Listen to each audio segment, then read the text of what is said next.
Bom dia, irmãos. Mais um dia abençoado em que podemos desfrutar daquilo que a palavra de Deus tem para nós. Nessa manhã, nós vamos entender um pouquinho do que é contextualizando ou mundanizando. Qual é o papel da igreja? Onde a igreja tem se encaixado melhor? Numa contextualização ou numa mundanização? Nós vamos entender um pouquinho mais sobre isso em instantes.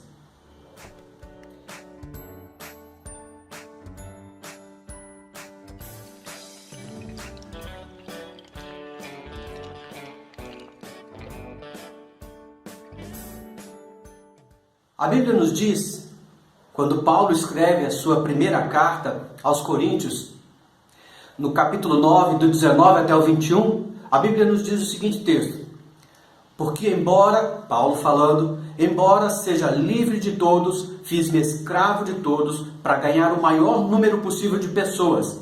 Tornei-me judeu para os judeus, a fim de ganhar os judeus. Para os que estão debaixo da lei, tornei-me como se estivesse sujeito à lei. Embora eu mesmo não esteja debaixo da lei, a fim de ganhar os que estão debaixo da lei. Para com os que estão sem lei, tornei-me como sem lei, embora não esteja livre da lei de Deus, mas sim sob a lei de Cristo, a fim de ganhar os que não têm a lei. 1 Coríntios 9, do versículo 19 até o 21. Temos entendido errado esses textos.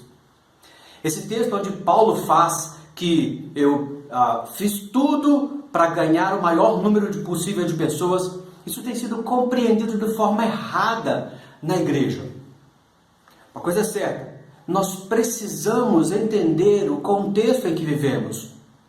E Paulo, aqui, ele entende o tempo em que ele vive, ele entende a cultura em que ele vive, ele entende as circunstâncias que seus ouvintes estão vivendo. E através desse conhecimento, ele aplica ali os princípios, a palavra de Deus e o testemunho do Evangelho em Cristo Jesus. O que nós devemos entender é que a contextualização, ela tem sido comprometida por uma massificação da comunicação, os meios da comunicação. A contextualização, ou seja, a adaptação, ela tem acontecido automaticamente. E esse automatizar dessa contextualização, ela tem trazido prejuízos, porque tem sido feita sem uma avaliação criteriosa, sem uma avaliação das consequências que esse processo pode trazer. Jesus Cristo é um grande exemplo de contextualização. Ele usava parábolas para explicar. Ele, no seu tempo, ele conversou com mulheres que eram discriminadas. Então Jesus Cristo, ele tinha a mensagem do Pai, a proclamação do Evangelho do Reino. E ele contextualizou essa mensagem em cada uma das pessoas, com cada uma das pessoas que ele esteve inserido, que ele esteve se comunicando. E essa contextualização nos nossos dias, na nossa época, no nosso tempo, ela tem que ser repensada. Perigo é na busca da contextualização que há, na verdade, uma mundanização. E essa mundanização, ela tem entrado, tem invadido as portas da igreja. Existe um lema de um conhecido grupo, o grupo do MPC, Mocidade para Cristo, e ele é bem interessante com essa palavra. Ele diz o seguinte: ao compasso dos tempos, mas ancorados na rocha. Ao compasso dos tempos, mas ancorados na rocha. Bem, vamos olhar essas duas expressões diferentes. Ancorados do tempo. Nós precisamos entender bem a cultura e o tempo que nós vivemos. Nós precisamos definir bem e melhor a maneira de nos apresentar, de apresentar os princípios bíblicos para aqueles que estão próximos a nós, que estão sem Cristo Jesus. Quando nós conhecemos melhor o tempo em que nós vivemos, quando nós conhecemos melhor as circunstâncias em que estamos envolvidos, a cultura em que vivemos, nós conseguimos ajustar melhor o nosso testemunho à necessidade atual daqueles que estão nos cercando. Por exemplo, quais são as características do nosso tempo? Nós temos um vazio social muito grande. Para esse vazio social, nós podemos e devemos apresentar Jesus como aquele que veio para os excluídos. Nós temos um vazio moral muito grande. Para esse vazio moral, nós temos que apresentar Jesus como aquele que é a verdade absoluta. Nós temos um vazio emocional. Quantas pessoas despedaçadas? Para esse vazio emocional, nós temos que apresentar Jesus como a fonte de amor incondicional. Então, quanto melhor conhecemos o tempo em que vivemos, as circunstâncias em que estamos inseridos, melhor podemos aplicar os princípios bíblicos àqueles que nos cercam, fazendo-os enxergar na palavra de Deus aquilo que é capaz de transformar suas vidas. Conhecer melhor o nosso tempo, intencionalidade, sem a perda do objetivo, sem o comprometimento dos princípios bíblicos. Isso se chama ao compasso dos tempos. Então precisamos andar aos compassos do tempo. A igreja precisa andar ao compasso dos tempos. Estive estudando essa semana sobre a vida de alguns grandes homens e ao ver a vida de Moody, de John Wesley e tantos outros, vi a forma com que eles estavam inseridos no contexto do seu tempo e como a palavra de Deus pôde causar um impacto grande naqueles que estavam próximos a ele. Eles tinham uma noção bem contextualizada do tempo em que viviam, mas sem perder os princípios bíblicos. E aqui entra a outra parte desse slogan da MPC, ancorados na rocha. Nós não podemos negociar os princípios bíblicos. Na ânsia, às vezes, de uma contextualização, nós acabamos abrindo mão dos princípios bíblicos.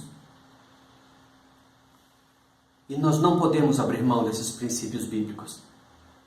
A Bíblia nos diz, em 1 Pedro 1, 14 até o 16, como filhos obedientes, não se deixem amoldar pelos maus desejos de outrora, quando viviam na ignorância. Mas assim como é santo aquele que vos chamou, sejam santos também vocês em tudo o que fizerem, pois está escrito, sede santos, porque eu sou santo. Não se deixem moldar por aquilo que nós temos visto. Um outro texto, um texto bem conhecido, Romanos 12, 1 e 2. Portanto, irmãos, rogo-lhes pelas misericórdias de Deus, que se ofereçam em sacrifício vivo, santo e agradável a Deus. Este é o culto racional de vocês. Não se amoldem ao padrão deste mundo, mas transformem-se pela renovação da sua mente, para que sejam capazes de experimentar qual seja a boa, agradável e perfeita vontade de Deus. Não podemos abrir mão dos princípios bíblicos. Ao contrário, a orientação é conhecermos os princípios bíblicos. E temos visto uma igreja, infelizmente, que tem pouco conhecimento bíblico, que tem encontrado em diversas fontes, às vezes,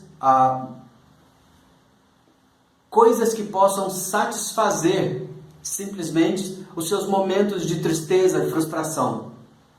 Não uma vontade de Deus completa. O que devemos conhecer são os princípios bíblicos. E para conhecer os princípios bíblicos, temos que conhecer a palavra de Deus. Nos dedicar a estudá-la. Nos dedicar em buscar na palavra de Deus qual é a vontade de Deus.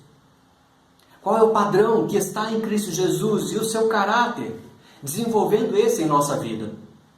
Não podemos abrir mão dos princípios bíblicos, e esse nós encontramos na palavra de Deus.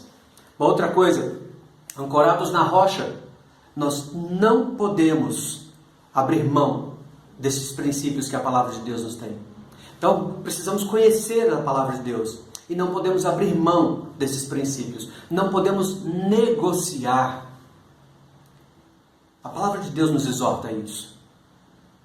Quando nós sabemos no que cremos e em que cremos, nós obedecemos.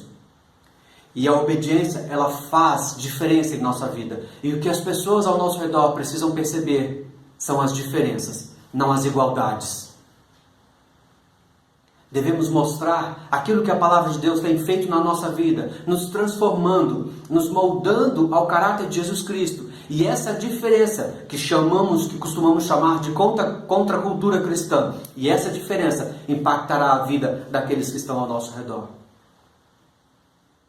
Então, acima de qualquer coisa, acima de métodos, acima de qualquer coisa que nos venha à mente como roupas, acessórios, igreja com fundo preto, igreja sem fundo preto, som alto, som baixo. Eu tenho a minha posição com relação a essas coisas. Mas não são nessas coisas em que consiste o verdadeiro evangelho. A Bíblia, sim, os princípios bíblicos, sim, revelam o verdadeiro evangelho, revelam as boas novas em Jesus Cristo. E deles nós não podemos abrir mão. Então, ao compasso dos tempos, mas ancorados na rocha. Esse é o desafio para a igreja do Senhor. Esse é o desafio para a igreja de Jesus Cristo. Que estejamos ao compasso dos tempos, entendendo o tempo em que vivemos, não nos adaptando a ele, nos seus pecados, na sua sujeira, mas entendendo e compreendendo o tempo em que vivemos, mas ancorados na rocha, firmes, alicerçados nos princípios bíblicos, conhecendo a palavra de Deus, aplicando-os à nossa vida, para que assim possamos ser diferentes, filhos de Deus, no meio de uma geração perversa e corrupta. Que Deus abençoe a sua igreja, que possamos ser mesmo igreja do Senhor, santificada, separada para Ele, para que possamos proclamar, anunciar as boas novas em Cristo Jesus e as grandes virtudes do nosso Deus. Amém.